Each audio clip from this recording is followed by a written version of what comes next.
Nous allons prier pour commencer ce programme. Éternel Dieu Tout-Puissant, ta parole nous dit, on ne met pas une lampe sous un boisseau. Au contraire, on le place sur un chandelier pour éclairer toute la maison, afin que tout ce qui entre soit éclairé. Nous voulons être cette lampe qui est placée sur un chandelier pour éclairer un grand nombre. Nous sommes la lumière du monde. Je voulais dire, nous sommes les sels de la terre. Nous prions, Seigneur, pour que notre vie puisse impacter le monde, que notre vie puisse influencer le monde, que tout genou fléchisse, que toute langue confesse que tu es le roi des rois. Nous voulons te recommander toutes les personnes que nous allons rencontrer, Seigneur, tout au long de la journée, que ce soit des personnes que tu auras placées au devant de nous pour que nous puissions leur parler de toi. Dans le nom de Jésus, nous bénissons cette journée, Seigneur. Nous prions pour qu'elle soit une journée exceptionnelle, une journée pleine de grâce. Il n'y a pas de jour qui se ressemble devant toi. À chaque jour suffit sa peine. Sois béni, dispose nos cœurs pour que nous puissions écouter ta parole. Ouvre nos yeux spirituels, nos oreilles spirituelles, pour que nous puissions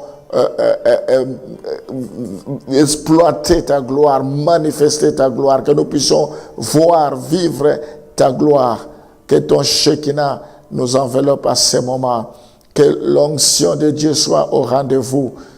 Dispose nos cœurs ce matin, sois béni à jamais, au nom de Jésus, nous t'avons ainsi prié. Amen.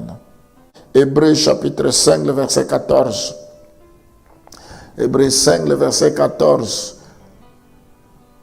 Mais la nourriture solide est pour les hommes faits, pour ceux dont le jugement est exercé, pour par l'usage à discerner ce qui est bien et ce qui est mal. Gloire au Seigneur. Nous pouvons voir cela dans 1 Corinthiens 14 également, le verset 20. 1 Corinthiens 14, le verset 20. Frères, ne soyez pas des enfants sous les rapports du jugement, mais pour la malice, soyez enfants, et à l'égard du jugement, soyez des hommes faits. À l'égard du jugement, soyez des hommes faits. Donc, il y a le discernement spirituel et la maturité de jugement. Il y a également, dans Matthieu chapitre 6, à partir du verset 19, la constitution d'un trésor dans le ciel. Nous ne vous amassez pas de trésors sur la terre, où la teigne et la rouille détruisent, où les voleurs percent et dérobent. Jusqu'au verset 21. Mais amassez-vous des trésors dans le ciel, où la teigne et la rouille ne détruisent point, et où les voleurs ne percent ni ne dérobent. Car là où est ton trésor, là aussi sera ton cœur. Donc, c'est plutôt la constitution d'un trésor dans le ciel. Quand on vit dans la maturité, dans la croissance spirituelle, on est en train de constituer un trésor au ciel. En retour, les croyants glorifient son Père en manifestant ses fruits. Dans Jean 15, le verset 8 à 9. Jean 15, le verset 8 à 9. Si vous portez beaucoup de fruits, c'est ainsi que mon Père sera glorifié et que vous serez mes disciples. Donc le fait de grandir, de croître, nous glorifions notre Père en manifestant ce fruit. Donc il est content de nous.